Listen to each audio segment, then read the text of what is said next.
little microbes, right? You know, things like not that look like us, you know, but just different little, you know, micro. And so I think about the fact that when we think about space exploration, we're really thinking about humanity is so special. We are so special to be able to have had life on this special blue planet that has just the right condition. It's like Goldilocks, right? It's not too hot, it's not too cold, it has water, all of these amazing things that make Earth so special, and life has been able to flourish. And so space exploration is so important because this is the only home that we have today. And you know, far, far, far, far in the future, we're going to have to continue to expand our footprint in the solar system to help find more resources, to help find, you know, more things, and space exploration lets us be a part of that and search for really cool things as well.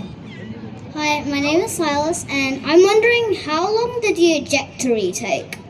How long did, say it one more time? I can't remember the word. It's trajectory, like how the... trajectory. That's a great word. No, that's exactly the right word. Yeah, so my space flight was something called a suborbital space flight, which means I wasn't going to the International Space Station. I wasn't going anywhere specific. My flight was just going to space to give me enough you know, time in microgravity to do my experiment, and then it came right back down to where I landed on Earth. So the entire flight profile, taking off like an airplane, releasing, getting to space, coming back down like a glider, it was less than 2 hours, which is really cool. And a fun fact, people think sometimes space is so far away, but you know, the International Space Station is only, I only know it in miles, you know, I don't know it in kilometers, but it's only 200 miles straight up. And so it's not that far. It's really, you know, quite close. My question to you is, what was your experiment that you had to do?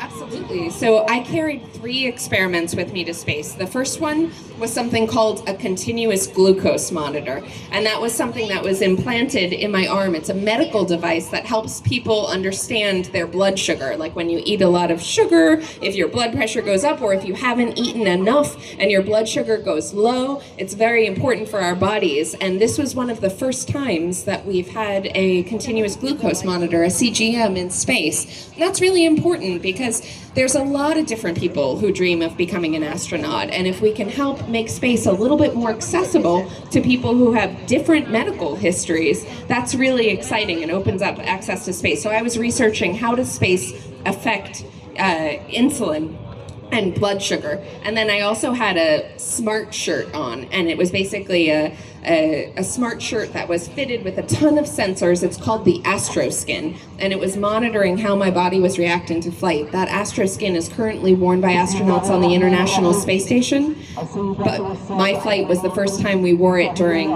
boost re-entry and landing.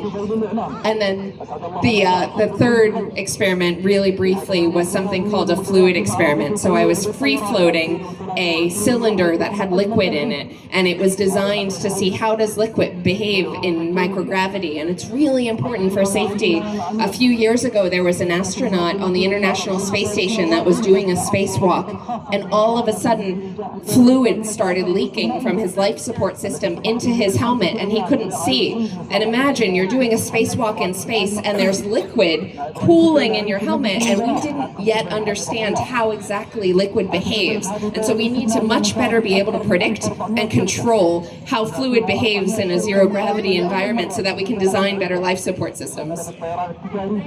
Hi, my name is Khadija, and I want to ask, what if we dropped water on the space, so what will happen? Yeah, absolutely. So if you drop water, or if you drop candy, or if you let anything go in space, it really floats, and that's why even drinking out of a normal water bottle like we have here is not possible in space, because it would just float everywhere. So instead, we have these squeeze bottles that really are designed to help you squeeze it, so you just get a few drops at a time, and you can really control exactly where the fluid goes. And sometimes when people want to have some fun in space, or even in zero gravity, they release a couple of Skittles or candies, and then people try to catch them in space, and it's kind of fun.